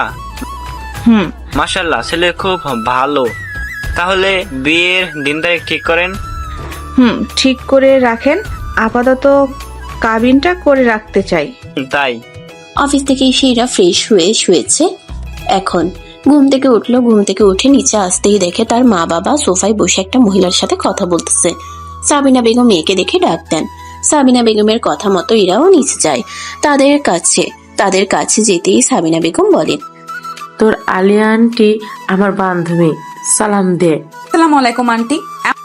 ওয়ালাইকুম আসসালাম। ভারী মিষ্টি তো, মেয়ে আমার ছেলের সাথে বেশ মানাবে তো। তাই বলছি তোকে। তাহলে সামনের মাসে কাবিন করে রাখলে কেমন হয়? হ্যাঁ, তাহলে ভালো হয়। বিকেল হয়ে যাওয়ায় আলিয়া বেগম চলে যান। এদিকে ইরা কিছু বুঝে নেই ওদের কথাগুলো নিয়ে আর না ভেবে ছাদে চলে যায় গাছে পানি দিতে। অন্যদিকে নীল আর নীরা একে অপরের হাত ধরে হাঁটতেছে। নীরা নীলের ইচ্ছেতে আজ সেজেছে। কালো শাড়ি, খোলা চুলে বেশ মায়াবী লাগছে আজ নীরাকে। নীরার কথাগুলো নীল এক মনে শুনতেছে। আজ দুজন নিজেদের প্রিয় জায়গায় ঘুরতে আসে। এর মাঝে নীরা নীলের কাছে বায়না ধরে, আজ তোমার কণ্ঠে গান শুনতে চাই, একটা গান শোনাও। গান শুনতে হবে? হ্যাঁ হ্যাঁ, শোনাতে হবে তোমারে। চলো ওইখানে বেঞ্চটায় গিয়ে বসি। একটা প্রেমের গান লিখেছি আর তাতে তোর নাম লিখেছি, মাঝরাতে বদনাম হয়েছে মন, যেই না চোখের ইচ্ছে হলো তোর পাড়াতে থাকতে গেল, ডাক নামে তোর ডাকতে গেল এই মন। নীরা এক ধ্যানে গান উপভোগ করতে লাগলো আর নীলের দিকে তাকিয়ে রয়েছে। আশেপাশে মানুষ জমে গেছে গান শুনতে, কেউ কেউ তো ভিডিও করতেছে। গান শেষ হলে দুজনে বাসায় চলে যায়। অন্যদিকে এরা সন্ধ্যা হয়ে যাওয়ায় ছাদ থেকে চলে এসে ফেসবুকে গল্প করতে লাগলো। এর মাঝে জাবির কত মেসেজ কত কল দিল তার কোনো খেয়াল নাই। এরার গল্প শেষ করে সে এমতো আসতেই দেখতে পেল জাবিরের অনেক মেসেজ। এবার জাবিরকে সে কল করতে লাগলো। জাবির কল রিসিভ করছে 10 বার কল দেওয়ার পর। জাবির রিসিভ করে, কে আপনি? কল দেন এতবার? এমন করছো কেন? সরি আসলে খেয়াল ছিল না। কি জন্য সরি বলছেন? আপনি তো কিছু করেন নাই। সরি, আমি গল্প পড়ছি তাই খেয়াল করি নাই, সরি। আর যেন কখনো এইরকম ভুল না হয়, মনে থাকবে। ভিডিও কল দাও। এরা ভিডিও কল দেয় জাবিরকে। জাবির ভিডিও কল রিসিভ করে কিছুক্ষণ কথা বলে তারপর বলতে থাকে, ওড়না কই তোমার? আছে তো ওড়না বুকে নাও নেই কেন? গলার তিলটা থাকো। তিলটা কিন্তু সে মনে চায় আদর দিতে ইচ্ছে মতো। ইস, যদি এখন আমি থাকতাম কি যে করতাম। লজ্জা পেলে তোমারে দারুণ লাগে, মন বলে খেয়ে ফেলি। আম্মু ডাকে, আসি, আল্লাহ হাফেজ। যাও। এরা কল কেটে দেয়। জাবিরও রুমে বসে থাকে। এরই মাঝে জাবিরের মা আলিয়া বেগম এসে বলেন যে তার বিয়ে ঠিক করেছে এবং মেয়ের নাম এবং মেয়ের পিক সব বলে জাবিরকে। জাবির তো অবাক হবেও না কেন, মেয়েটা আর কেউ না জাবিরের ইরাবতী। তারপর জাবিরও রাজি হয়ে যায়। আলিয়া বেগম রুম থেকে চলে যান এবং আলতাফ হোসেনকে কাবিনের তারিখ বলেন। এভাবে 2 দিন কেটে যায়। এই 2 দিনের মধ্যে নীল আর নীরার কাবিনটা হয়ে যায়। এর কয়েকদিন পর অনুষ্ঠান করে নিয়ে যাবে নীরাকে নীল। খুব খুশি ওরা। কাবিন হলে ছেলেকে মুসলিম ধর্মের নিয়মে মেয়ের বাড়িতে থাকতে হয়। যেহেতু নীল আর নীরার কাবিন হয়ে গেছে তাই নীল নীরার কাছে থাকবে 1 সপ্তাহের মতো। এদিকে কাবিন হলে কি হবে, নীরার বোন ফুফাতো বোনরা সবাই মিলে সাজিয়েছে রুম বাসর ঘরের মতো। সেই হিসেবে ওরা নীলের থেকে কচকচে 1000 টাকার 5টি নোট হাতিয়ে নেয়। নীল প্রবেশ করতেই রুমে নীরা পাঁচ হয়ে সালাম করতে নেয়। নীল নীরার হাত ধরে বলে ওঠে, সালাম করতে হবে না প্রিয়সী, তোমার জায়গায় আমার পায়ে নয় প্রিয়সী, তোমার জায়গা আমার হৃদয়ের বহুক্ষণ স্থলে। আজ কতদিনের অপেক্ষা অবশেষে আল্লাহ হালাল ভাবে আমার করে দিল। যাও উজু করে আসো, নফল নামাজ পড়তে হবে তো। আগে বলো, কবে তোমার বাড়ি নিয়ে যাবে আমাকে? বাহ, আমার বাড়িতে যাওয়ার শখ বেশি, আমার রুমটাই দখল করার শখ বেশি। চিন্তা করো না, নিয়ে যাব। আর অল্প কয়েকদিন পর আমার বাড়ি। এখন তোমার একা না, ওটা আমারও বাড়ি। হয়েছে, যাও উজু করে আসো। নীলের কথা মতো নীরা চলে যায় উজু করতে। নফল নামাজ আদায় করতে হবে, তাই মুসলিম ধর্মের মতে কাবিন কিংবা বিয়ে দুইটাতে নামাজ আদায় করা উচিত। কারণ বিয়ে একটা পবিত্র বন্ধন। সে অনুযায়ী আল্লাহর কাছে প্রত্যেকটা নবদম্পতি শুকরিয়া আদায় করে এবং নিজেদের আগামী দিনগুলো ভালো কাটে তার জন্য দোয়া করে ইত্যাদি। সে মোতাবেক নীরা উজু করে আসে আর তারপর নীল উজু করে আসে। দুজনে একসাথে নামাজ আদায় করে। সকালবেলা সবাই প্রতিদিনের মতো নিজ কাজে বের হয়ে যায়। জাবিরও সে মোতাবেক নিজের গন্তব্যে বের হয়ে যায়। অফিসে আজ হীরা তাড়াতাড়ি গিয়ে দেখে জাবির আসে নাই এখনো। কয়েকবার পিয়নকে বলে এসেছে জাবির আসলে তার রুমে যেতে। এদিকে আজ রোডে জ্যাম থাকায় জাবিরের অফিসার যেতে দেরি হয়ে যায়। এরই মাঝে পিয়ন জাবিরকে দেখলে বলে ওঠে, স্যার আপনাকে ইরা ম্যাম সে কখন থেকে খুঁজছে। কেন খুঁজতেছো জানো কিছু? না স্যার, তবে ম্যাম মনে হয় বেশি খেপেছে আজ। তাড়াতাড়ি যান, অনেকবার ডেকেছে আপনাকে স্যার। আচ্ছা, আর কিছু তো বলে নাই? বলেছে আপনি আসলে আপনাকে ডেকে দিতে। জাবির পিয়নের কথা শুনে ইরার কেবিনে চলে যায়। জাবির ভিতরে আসতে বলতেই অপর পাশ থেকে রাগী কণ্ঠে বলে উঠল ইরা, আসো ভেতরে। দরজা খুলে ভিতরে যেতেই জাবির দেখতে পায় চারপাশে সবকিছু ছড়ানো রয়েছে, ফুলদানি ভেঙে রয়েছে। তা দেখে জাবির বুঝতে পারে কিছুক্ষণ আগে রুমে ঝড় তুফান বয়ে গিয়েছে। তা দেখে জাবির বলে ওঠে, কি হয়েছে তোমার, এত রেগে আছো কেন? কিছু হয় নাই, তুমি এতক্ষণ কই ছিলে? জ্যামে পড়ে দেরি হয়ে গেছে, কি হয়েছে বলো, কাঁদছো কেন? কিছু হয় নাই। কাঁদতেছো কেন? ইরা ইতিমধ্যে জাবিরকে জড়িয়ে ধরে কাঁদতে লাগলো। ইরার চোখের পানি নাকের পানি মিশে জাবিরের শার্টের অবস্থা দফারফা। জাবির অনেকক্ষণ জিজ্ঞাসা করার পর ইরা বুক থেকে মাথা সরিয়ে কাঁদতে কাঁদতে বলে, আম্মু আব্বু দুজনে আমার বিয়ে ঠিক করেছে আম্মুর বান্ধবীর ছেলের সাথে। তো কি হয়েছে তাই বলে কাঁদতে হবে? পাগলি একটা। তুমি আমাকে পাগলি বললে আমি তোমায় ভালোবাসি। আমি তোমাকে ছাড়া অন্য কাউকে বিয়ে করতে পারবো না। আর কেঁদো না তো, আমি তো আছি, বিয়ে হবে না দেখো, আর কাঁদো না। তোমার চোখের পানি আমার সহ্য হয় না। এই নাও টিস্যু, চোখের পানি মুছে নাও। জাবির পারতেছে না ইরার কান্না দেখে আসতে। কোন রকম নিজের হাসিকে কন্ট্রোল করে রাখছে জাবির। তারপর ইরাকে সান্ত্বনা দিয়ে কান্না থামিয়ে কোন রকম ইরাকে নিয়ে অফিস থেকে বেরিয়ে পড়ে জাবির। ইরার মন খারাপ, তাই জাবির তাকে একটা লেকে নিয়ে আসছে, যেটা ইরার প্রিয় জায়গা। একদিন ইরাকে জাবির কথার ছলে জিজ্ঞাসা করছিল, তোমার পছন্দের জায়গা কোনটি? তখন উত্তরে ইরা বলেছিল ধানমন্ডি লেক। তাই জাবির আজ ইরাকে নিয়ে ধানমন্ডি লেকেই চলে আসে। গাড়ি থেকে নামতে ইরা তো অবাক। তার প্রিয় জায়গায় এনেছে তার প্রিয় মানুষটি। এক জায়গায় চুপচাপ দাঁড়িয়ে থাকে। ঢাকা শহরের জনপ্রিয় এবং নামকরা লেক হলো ধানমন্ডি লেকটি। প্রতি বছর প্রায় লক্ষ লক্ষ মানুষ ধানমন্ডি লেকটি ঘুরতে যায় এবং সেখানকার লোকজনের কাছে ধানমন্ডি লেকটি খুব আবেগ অনুভূতিময় একটি জায়গা। ইরা একপাশে চুপচাপ দাঁড়াই থাকতে জাবির পিছন থেকে এসে ইরার কাঁধে হাত রাখতে ইরা চমকে ওঠে। তখন জাবির বলে, এখনো মন খারাপ নাকি ইরাবতী তোমার? আর মন খারাপ করো না, তোমার জন্য সারপ্রাইজ আছে বিয়ের দিন তোমার, তাই এখন মন খারাপ করো না। আমি তোমাকে ভালোবাসি, কাজে অফিসে চলো বিয়ে করে ফেলি। জাবির ইরার হাত দুটো তার হাতের মুঠোয় নিয়ে বলতে লাগলো, তুমি আমার চোখের দিকে তাকাও। আমার প্রতি তোমার বিশ্বাস আছে তো? তাহলে চুপচাপ বিয়ে করতে রাজি হয়ে যাও, এবং বিয়ের দিন তোমার জন্য একটা সারপ্রাইজ আছে, তাই আর মন খারাপ করো না ইরাবতী। এখন চলো, ভালো লাগছে না। ইরাবতী আর কিছুক্ষণ থাকো। আর জানো ইরাবতী, মন খারাপ করলে তোমার সুন্দর লাগে না। চুপ। ধানমন্ডি লেক থেকে আসার আজ 2 দিন হয়ে যায়। সেদিনের ঘটনার পর থেকে ইরা জাবিরকে ইগনোর করতে শুরু করে। জাবির ফোন করলে কল রিসিভ করে না, এবং কি জাবির কথা বলার চেষ্টা করলেও ইগনোর করে। জাবির বুঝতে পারছে সেদিনের কথার কারণে ইগনোর করতেছে তার ইরাবতী। আর রাগ ভাঙায় না জাবির। রাগ ভাঙাবে কিভাবে? শুরুতে যদি বলে দেয় ওর সাথে বিয়ে, তাহলে মজাটা কি জাবির? তাই জাবিরা চুপ থাকে। অন্যদিকে নীল আর নীরার কাবিন হয়েছে। আজ সহ 3 দিন দুজন একসাথে নিজেদের মধ্যে সময় কাটিয়েছে এতদিন। হঠাৎ করে আজ নীলের অস্ট্রেলিয়ার একজন রোগীর অবস্থা ভালো না, অপারেশন করতে হবে, তাই তাকে কল করা হয় কালকে রাতে। তাই নীল রাতে সব গুছিয়ে রেখেছে। এখন তার প্রেয়সীকে দেখে তাকে যেতে হবে। এইদিকে নীরা মন খারাপ করে বসে আছে দেখে নীল তাকে বলে ওঠে, প্রিয়সী, তুমি যদি এভাবে মন খারাপ করে রাখো তাহলে আমি কিভাবে যাব? আমি তো কাজে মন বসাতে পারবো না। আমি যাব না, ক্যান্সেল করে দিই টিকিট। না, তুমি যাও, আমি মন খারাপ করব না। তোমার উপর একটা মানুষের জীবন মরণ আছে, তুমি না গেলে মানুষটা মরে যাবে না। তুমি যাও। যাবো তো, কিন্তু তুমি কান্না করতে পারবে না।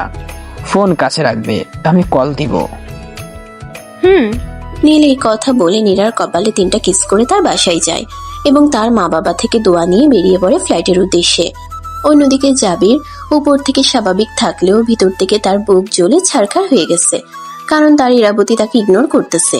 জাবির তা কোনো মতেও মেনে নিতে পারছে না। তাই জাবির অচেনা একটা নাম্বার থেকে তার ইরাবতীকে কল করে। কয়েকবার রিং হওয়ার পর কল ধরছে না দেখে জাবির আর কল দেয় না, আর বসে ভাবতে থাকে পুরনো স্মৃতিগুলো, তার সাথে পরিচয় হওয়া, সব ইরাবতীর অফিসে চাকরি নেওয়া, এরপর আদিবকে কয়েকদিন পড়িয়ে টিউশনই ছেড়ে দেওয়া। ওদিকে ইরা ওয়াশরুম থেকে বের হয়ে মোবাইল ধরতেই দেখে অপরিচিত নাম্বার থেকে কল প্লাস অনেকগুলো মেসেজ এসেছে। তা দেখে ইরা কল দেয়। জামিনের ফোনে রিংটোন বাজতেই কল রিসিভ করে চুপ হয়ে থাকে। এদিকে ইরা, হ্যালো হ্যালো, কে বলছেন? আরে কথা বলতেছেন না কেন আপনি? আরে ভাই, তুই কথা বলবি না, কল কাটবো। ইরা কল কেটে দিতেই আবার মেসেজ আসে। মেসেজটা ছিল কিছুটা এরকম: তোমার রাগ করলে এত সুন্দর লাগে যা বলা যায় না। তুমি রাগ করলে মনে হয় 2টা কিস দেই 2 গালে। তুই যদি আমার কাছে থাকো নিশ্চিত আমি তোমাকে এখন কিস করতাম। তুমি আমার, শুধু আমার। এরা এরকম মেসেজ দেখে অবাক আর ভেবে পাচ্ছে না কে এরকম মেসেজ দিতে পারে। এরা এবার মেসেজ দেখতে থাকে। কে আপনি? আপনার সাহস কি করে হয় আমাকে আলতু ফালতু মেসেজ দেওয়ার? আমি অন্ধকার, যাকে রাতে দেখা যায় দিনে দেখা যায় না। ও অন্ধকার মানুষ অন্ধকারে থাকেন, আমার ইনবক্সে আপনাকে মানায় না। ইরা এই কথা বলে ব্লক করে দেয় অপরিচিত নাম্বারটা। এদিকে জাবির মেসেজ করতে গিয়ে দেখে ওরে ব্লক করে দিছে। কিছু না বলে মুচকি হেসে মনে মনে বলে, আমি জানতাম তুমি আমাকে ব্লক করবে, সমস্যা নাই। এখন ইগনোর ব্লক করো, আর মাত্র কিছুদিন পর তুমি আমার হবে। তখন তোমার রাগ অভিমান সব চলে যাবে ইরাবতী। দিন গড়িয়ে রাত হয়, রাত পেরিয়ে সন্ধ্যা হয়। এরই মাঝে কেটে যায় 1 মাস। এই 1 মাসে ঘটে যায় অনেক কিছু। নীল অস্ট্রেলিয়া থেকে আসার কয়েকদিন পর নীলাশা বেগম অসুস্থ হয়ে পড়েন। তা দেখে নীল ঠিক করে নীরাকে নিয়ে আসবে মায়ের সেবা করার জন্য। তাই গিয়ে নীরাকে তাদের বাসায়। অন্যদিকে জাবির আর ইরার শুধু কাবিন করার কথা থাকলেও জাবিরের জোড়াজুড়িতে তার মা সাবিনা বেগমের সাথে কথা বলে বিয়ে ঠিক করে। আজ জাবির আর ইরার হলুদ সন্ধ্যা, তাই একে একে ইনভাইট করা প্রত্যেক গেস্ট আসতে শুরু করলো। জাবিরও তাদের আপ্যায়ন করতে আসে খুশি মনে। অন্যদিকে ইরার মন আজ ভীষণ খারাপ। খারাপ হবে না কেন? যে ছেলের মায়ায় পড়ছে, যাকে মন প্রাণ দিয়ে ভালোবেসেছে, এখন তাকে ছেড়ে অন্য একজনের সাথে বিয়ে হচ্ছে, তা ভেবে ইরার মন খারাপ। অবশ্যই সাবিনা বেগম ইরাকে ছেলের ছবি দেখাতে এনেছিল, কিন্তু এরা রাগ করে পাত্রের ছবি না দেখে ফেলে দেয়। আর তখন সাবিনা বেগম চলে যান। এদিকে সন্ধ্যা হতেই ইরাকে গোসল করতে নিয়ে যাওয়া হয়। ছেলের বাড়ি থেকে হলুদ পাঠিয়ে দিয়েছিল আগে, তাই কোনো সমস্যা হয় নাই। ইরাকে গোসল করানো শেষ হলে তাকে বসানো হয় রুমে। কিছুক্ষণ পর তাকে নিয়ে পার্লারে যাবে সবাই, এরপর কমিউনিটি সেন্টারে। যেহেতু কমিউনিটি সেন্টারে অনুষ্ঠান হবে, ইরা তার রুমে বসে থাকতে ইরা রুমে তার খালাতো বোন জান্নাত আসে এবং ইরাকে বলে, বোরখাটা পরে নাও, দুলাভাই বলছে পার্লারে যেতে হলে বোরখা পরতে হবে। এখন আমাকে বোরকাও পড়তে হবে এত কিছুর পরেও? এটা দুলাভাইয়ের আদেশ, আর সাথে বলেছে সুন্দর করে সাজতে। টাকা পাঠিয়ে দিয়েছে, এখন সব গুছিয়ে নাও। গোছানো আছে সব জিনিসপত্র, তুই সব নে আর বোরকাটা দে। ইরা, এই নাও বোরখা। অন্যদিকে পার্লারে যাওয়ার জন্য টাকা দিছি, সেইটা দিছস ঈশান? আন্টির সাথে কথা বলে পাঠিয়ে দিচ্ছি। আর তুই এখনো রেডি হস নাই যে? রেডি হয়ে গেছি, আর কি হব? এই নে পারফিউম, ঘড়ি লাগা। তোর রেডি হওয়া শেষ, এইবার চল সবাই মিলে কমিউনিটি সেন্টারের জন্য।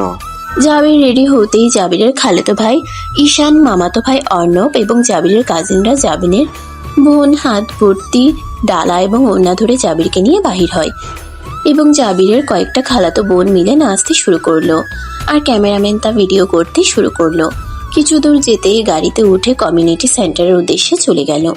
অন্যদিকে পার্লারে ইরাকে সাজানো শেষ হতেই ইরা ওয়াশরুমে যাবার নাম করে বের হয়ে আসে আর জাবিরকে কল দিতে থাকে, কিন্তু যতবার কল দেয় নো রেসপন্স আসে। তা দেখে ইরা একটা দীর্ঘশ্বাস ফেলে চোখের পানি মুছতে মুছতে আকাশের দিকে তাকিয়ে থেকে বলতে থাকে, ভালো থেকো আমার না হওয়া প্রিয় মানুষ, তুমি যার হও তার সাথেই ভালো থেকো। কি রে আপু, বাহিরে দাঁড়িয়ে আছো যে? তাড়াতাড়ি চলো, দেরি হয়ে যাচ্ছে হলুদের অনুষ্ঠানে। তাদের সাজা শেষ হয়েছে, গাড়িতে ওঠো তাড়াতাড়ি, আন্টি কল করেছে, ভাইয়ারা চলে আসছে। এদিকে ইরারা কমিউনিটি সেন্টারে আসতেই হলুদের অনুষ্ঠান শুরু হয়ে যায়। ইরার কাজিন জাবিরের কাজিনরা নাচতে থাকে। এভাবে হলুদের অনুষ্ঠান শেষ হয়ে যায়। ক্যামেরাম্যানরা ভিডিও করতে ব্যস্ত। হলুদ শেষ হওয়ার পর ইরার দুজন কাজিন এবং জাবিরের কাজিন ওদের মেহেদি লাগিয়ে দেয়। এভাবে হলুদ এবং মেহেদি দুটো অনুষ্ঠান শেষ হয়ে যায়, সবাই চলে যায়। এদিকে রাত বেশি হওয়া, বাসায় এসে সবাই ঘুমিয়ে পড়ে। সকালবেলা এরা ঘুম থেকে উঠতেই ওর মা ওরে খাবার খাইয়ে দেয়। পার্লারের লোকদের বলে দেওয়া হয়েছে, বাসায় এসে সাজায় দিতে হবে। সে কথা মতো পার্লারের লোকেরা এসে ইরাকে সাজিয়ে দিতে লাগলো। ইরাকে সাজানো শেষ হতে ইরার কাজিনরা সাজতে লাগলো। পার্লারের লোকেরা সবাইকে সাজিয়ে চলে গেলে ইরাকে নিয়ে কমিউনিটি সেন্টারে চলে আসে। এদিকে সবাই ইরার সাথে ছবি তুলতে ব্যস্ত। হঠাৎ ইরার এক কাজিন জান্নাত বলে উঠল, বর এসেছে, সবাই নিচে চলো। জান্নাতের কথা শুনে ইরাকে একা রেখে সবাই নিচে চলে যায় এবং হাতে বিভিন্ন রকমের নাস্তা, শরবত, স্টিকার নিয়ে সবাই গেট ধরে। গেট ধরতেই বরপক্ষ থেকে ঈশান বলে ওঠে, কি চাই আপনাদের ব্যান? কি চাই বোঝেন না বেআই সাহেব? আপনাকেও চাই না, কাউকে চাই না, চাই শুধু মানি। মানি মানে টাকা। শখ কত? আপনার টাকা কি সস্তা নাকি যে চাইলেই পেয়ে যাবেন? আমাদের জন্য টাকা সস্তা চাইলে দিতে হবে, এটা আমাদের পাওনা। সরেন, ভিতরে যেতে দেন, টাকা আমরা দিতে পারবো না। আপনি টাকা না দিলে বেআই আমরাও ভেতরে যেতে দিব না। তাহলে আমরা চলে যাব, তখন আপনার বোনকে কে নেবে দেখা যাবে। আপনারা চলে গেলে যেতে পারেন, আমাদের বোনকে বিয়ে করার জন্য ছেলের অভাব পড়বে না। জান্নাত আর ঈশানের কথার মাঝখানে জাবির ইশারায় ঈশানকে ডেকে ফিসফিস করে বলতে শুরু করলো, কি শুরু করলি? টাকা দিয়ে দিলেই তো হয়। তোর তো দেখি বউকে না দেখতে পেয়ে মরে যাবে। ঝগড়া বন্ধ করে টাকাগুলো দিয়ে আমাকে বউয়ের কাছে নিয়ে চল। ঠিক আছে। কথা শেষ হলো, কি সিদ্ধান্ত নিলে চলে যাবেন না থাকবেন? আচ্ছা, কত টাকা চাই আপনাদের বলেন শুনে। বেশি না, 50,000 তাতে তো হবে, তাই মীরা? এত টাকা? মামা বাড়ি আবদার নাকি? আমরা 5,000 দেব, এর বেশি দিতে পারবো না। ঝগড়া না করে মেনে নেই জান্নাত। এই নিন কেচি, ফিতা কাটুন ভাইয়া। জাবির ফিতা কাটতেই জান্নাত শরবত খেতে দেয় জাবিরকে।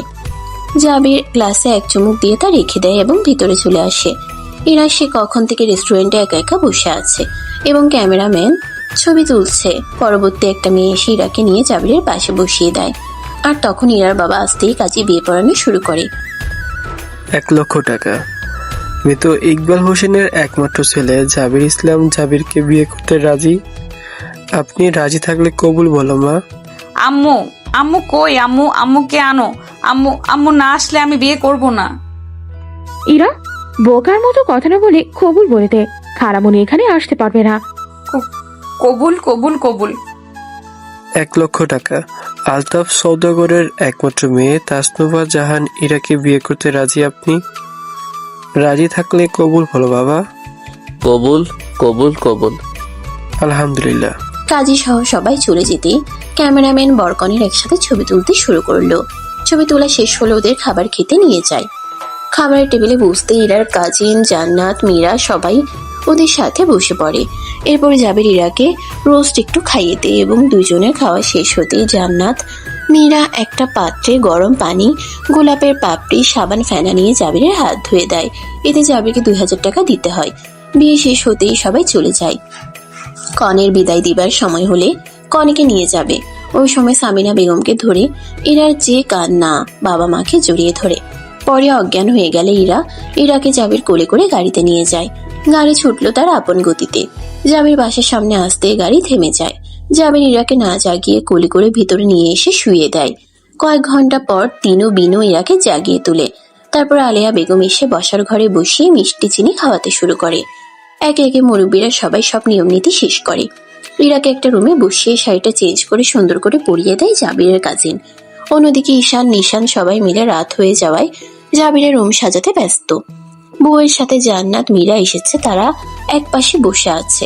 ঈশান, নিশান এবং ছেলে মেয়ে সবাই বাসর ঘর সাজিয়ে ফুল দিয়ে বাহিরে হয়ে যায় এবং জান্নাতকে দেখে কথা বলতে লাগলো ঈশান।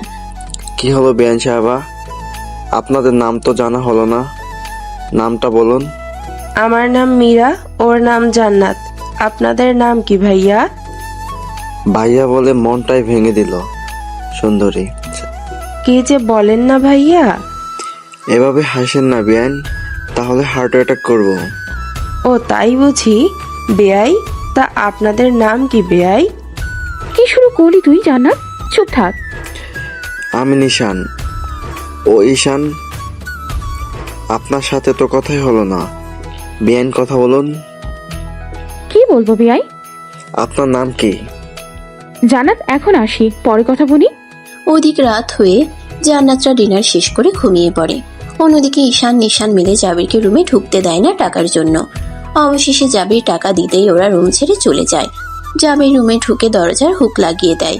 এদিকে ইরা রুমে বসেছিল একা রুমে।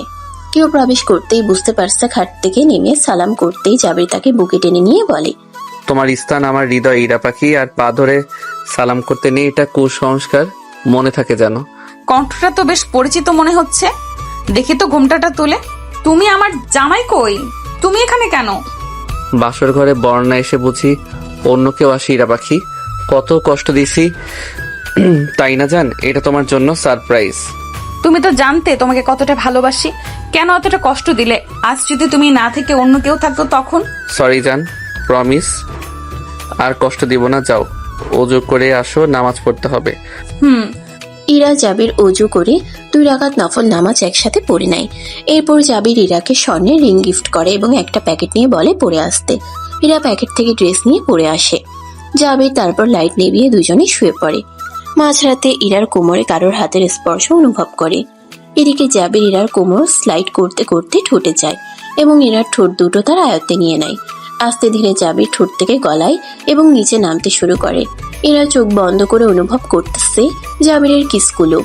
এভাবে দুজন পাড়ি দেয় নাম না জানা কোনো এক সুখের রাজ্যে। সকালবেলা এরা ফ্রেশ হয়ে ড্রেসিং টেবিলের সামনে বসে চুল মুছতে শুরু করে। এরার চুলের পানি জাবিরের চোখে পড়তেই জাবিরের ঘুম ভেঙে যায় এবং এক দৃষ্টিতে ইরার দিকে তাকিয়ে থাকে। ইরা ড্রেসিং টেবিলের আয়নায় তাকাতেই দেখে জাবির তাকিয়ে রয়েছে। তা দেখে ইরা বলে, অমনভাবে কি দেখছো? ফ্রেশ হয়ে আসো। পড়ি দেখি তাই? ফ্রেশ যদি না হই? ওঠো বলছি, ফ্রেশ হয়ে আসো। মহারানীর আদেশ বলে কথা। এখন থেকে আমার সব কথা শুনতে হবে স্যার। Okay ma'am.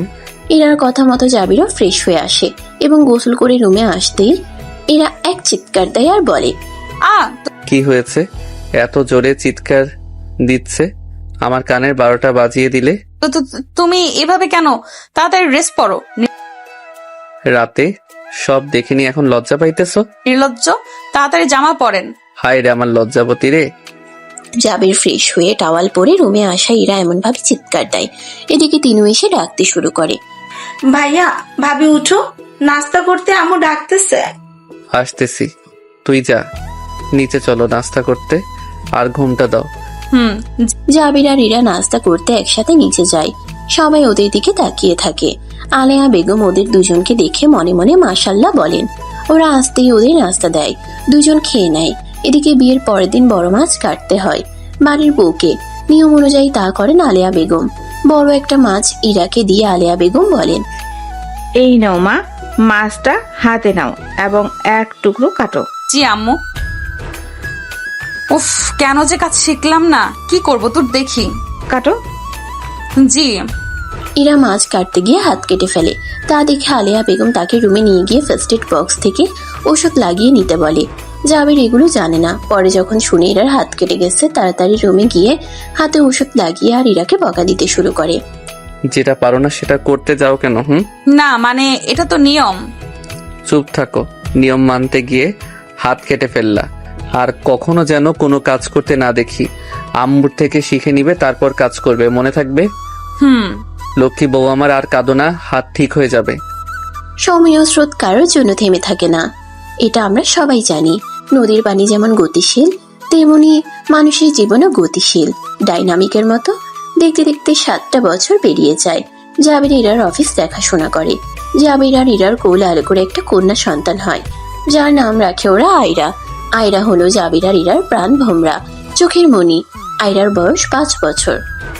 অন্যদিকে নীল নাম করা একজন হার্ট সার্জন হয়। দেশ বিদেশে তার অনেক নাম এবং অনেক সম্মান অর্জন করেছে। এই 7 বছরে নীল আর নীরার একটা ছেলে হয়, যার নাম আহানাফ, যার বয়স 6 বছর। সবাই যে যার সন্তান নিয়ে খুব ভালো জীবন কাটাচ্ছে আল্লাহর রহমতে। আয়রা আম্মু খেতে আসো। আম্মুনি। না মাম্মা, আমি কিচ্ছু খাবো না, আমি খেলবো।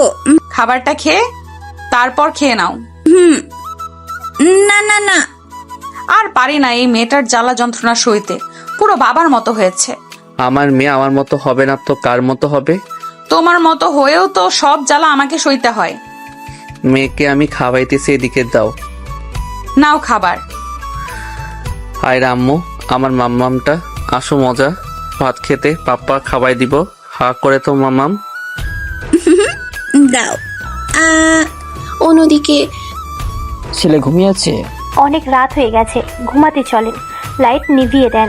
নীল লাইট নিভিয়ে এসে নীরাকে কুলে করে ব্যালকনিতে দোলনায় বসিয়ে দেয়। নীল ও নীরার পাশে বসে পড়ে। তা দেখে নীরা বলে, কি হলো স্যার, আজ হঠাৎ ব্যালকনিতে? ঘুমাবেন না আজ? ঘুমাবো তো, আগে চাঁদ দেখো আকাশে। আমার অনেক শখ ছিল আমার বইয়ের সাথে চাঁদ দেখবো, ব্যস্ত থাকায় আর হয় না। জানো আমি সত্যি অনেক ভাগ্যবতী তোমাকে পেয়ে। তুমি আমার জীবনে সেরা উপহার। তুমিও আমার শূন্য জীবনের পূর্ণ। তোমাকে পেয়ে আমার পুরো জীবন ধন্য প্রিয়তমা। আমার একটা আবদার রাখবে? কি আবদার বলো? অনেকদিন হয়েছে তোমার কণ্ঠে গান শোনা হয় না, একটা গান শোনাবে? আমার প্রিয়তমা গান শুনতে চাইছে, আর না শুনিয়ে পারি, কিন্তু আমার সাথে তোমাকেও গাইতে হবে। নীল গান গেয়ে শেষ করতে পাশে ফিরে দেখে নীরা ঘুমিয়ে পড়েছে। আর নীরাকে না ডেকে কোলে করে রুমে এনে শুয়ে দিয়ে নিজেও নীরাকে জড়িয়ে ধরে ঘুমিয়ে পড়ে। এরপর ওরা রুমে এসে একে অপরকে জড়িয়ে ধরে ঘুমিয়ে পড়ে। অন্যদিকে আয়রাকে খাবার খাইয়ে ইরা ঘুম পাড়িয়ে দেয়। এরা প্রতিদিনের মতো ব্যালকনিতে চলে আসে আর আদের শহর দেখতে থাকে। তখনই জাবির ব্যালকনিতে এসে পেছন থেকে ইরাকে জড়িয়ে ধরে পিঠে কিস করে আর ইরা কেঁপে কেঁপে উঠে।